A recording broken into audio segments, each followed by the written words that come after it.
It makes me want to inspire others and turn my life around too. It changed my way of looking at everything. Coming from such a relatable person, it really spoke to me. Jeremy Anderson's speech was amazing. Today was exactly what I needed.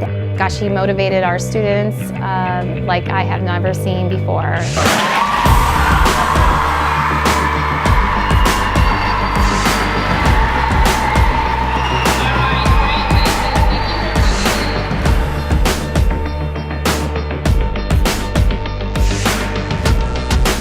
What's up, 7th graders? How y'all feeling? Yeah. Young brothers, you got more value than you know. Don't let the media portray what it means to be a macho man.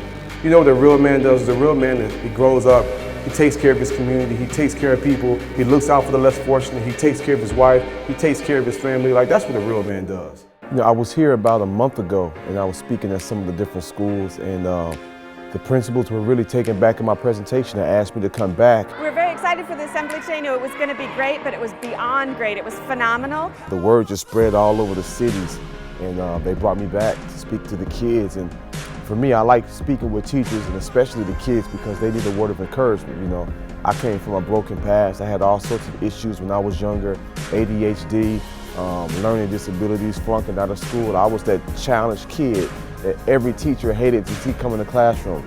And I came across a group of teachers that literally changed my life. And to be able to come back and speak to these kids now, it's everything. And now they see, hey, if Jeremy can do it, I can do it. I'm gonna be honest with you, I had a really rough time growing up, you know, getting kicked out of school, drug and alcohol abuse, like falling victim to peer pressure. I was in really, really bad shape. Because I was such a knucklehead, I had a teacher tell me in the 8th grade that I wasn't high school material. And I came across a small group of teachers that was like, Jeremy, no matter how bad you act, no matter how crazy, no matter how disruptive you are, we're gonna keep speaking life to you, we're gonna love you, we're gonna support you, we're gonna pour into you. And man, those are my heroes. They changed my life. So I began to put in the work. I began to work with them for my success. It's weird. It's like something dawned on me one day. Do you know that your teachers don't have to be teachers? And so for me at that time, I said, you know what, my first goal is to graduate from high school on time. It's to prove those wrong who did not believe in me. I could have whined, I could have complained, I could have just got my GED, but I said, you know what, no. When I was in 8th grade, they told me I couldn't do it. I'm around some teachers now who telling me I can do it. I choose to believe them. You know what made this trip so awesome is I got a chance to speak to the teachers and the students. And that's where the power is. I can give some to the kids. It might last for some a few weeks, a few months, or a year. But if I give it to the teachers, they can instill those principles over and over again. And I can let the teachers know, you got kids in your classroom that was just like me. You probably cannot stand them, but they are the future leaders. But it takes extra time. And so those sessions I have with the teachers are really beneficial for the whole school. And that's when the power takes place. When you signed up to be a teacher, you were expecting to just be a teacher. You didn't know you were signing up to be a counselor. You didn't know you were signing up to be an administrator or signing up to be like a therapist or a mom or a dad. Yep, I see you shaking your head. Some of you thinking like, I'm not just teaching, I'm like his mama or I'm like her dad, you know? And they need that. They need something extra. They need more than just, you know, the curriculum. They need someone to know that they care. It really solidifies to me what's important in the classroom as a teacher, what the students will respond to, and what it really means to be a servant to the community. And I can even speak on behalf of my son, who's a 7th grade student, and he's even changed his life because of things that Jeremy's mentioned. You can only be for your students what you are for yourself.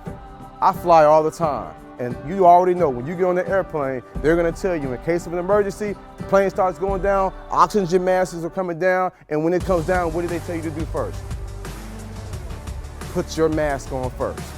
Because they know you're no good to nobody else if you can't breathe. So they say, put your mask on, they do the little demo. I've been working on my mask demo.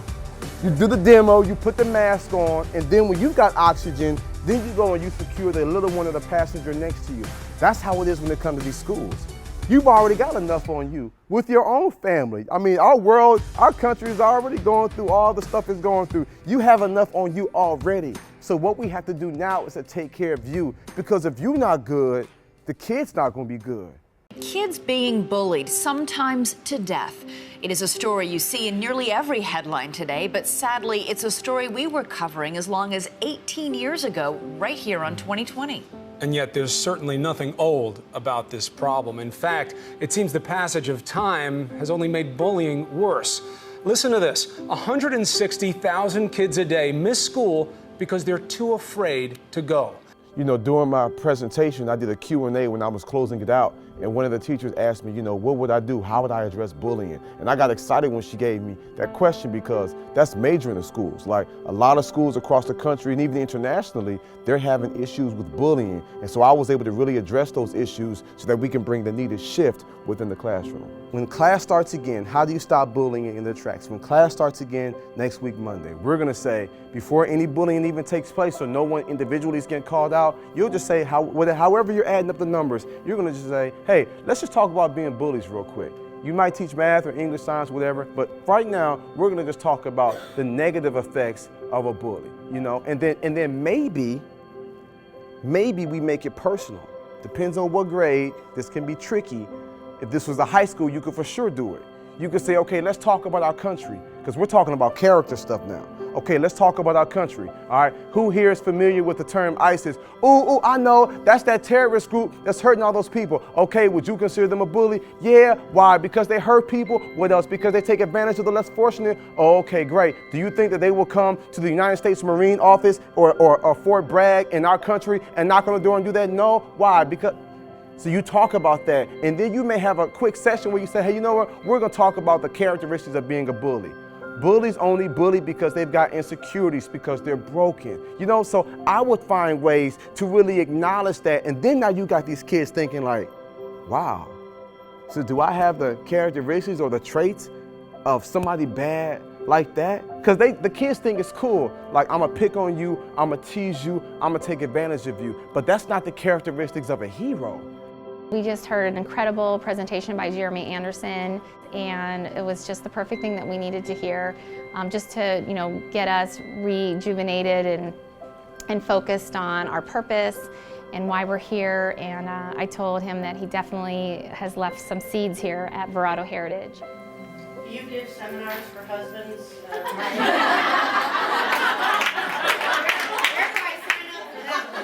But you got to understand, like, some of these kids, because they're on this level, they're like, as low as you can go. They're broken, they're tired, their homes are messed up. Most of the kids in your district, they might come from awesome families, but you don't even know what's going on inside that household.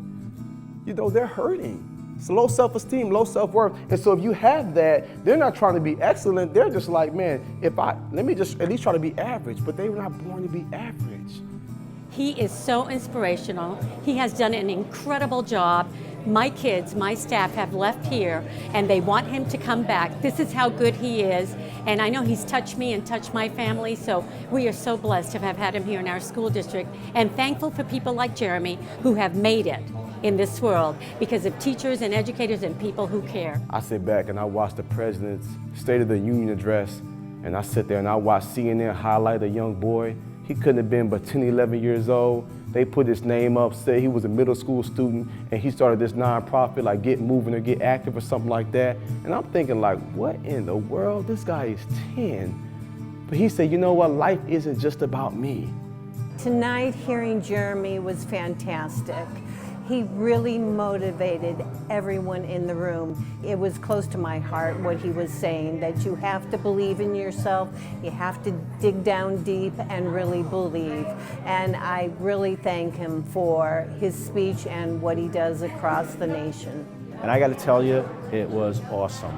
I've visited schools all over the country with work that I did in my previous job. I've seen guest speakers come in, and I've never seen anyone as gripping and as passionate as he was today. The principals, after he gave his presentation, were on fire. I mean, just a little chit-chat that they had at the coffee area, they are excited. And I could see by talking to the students and their parents tonight that this is going to be, honestly, life-changing for them.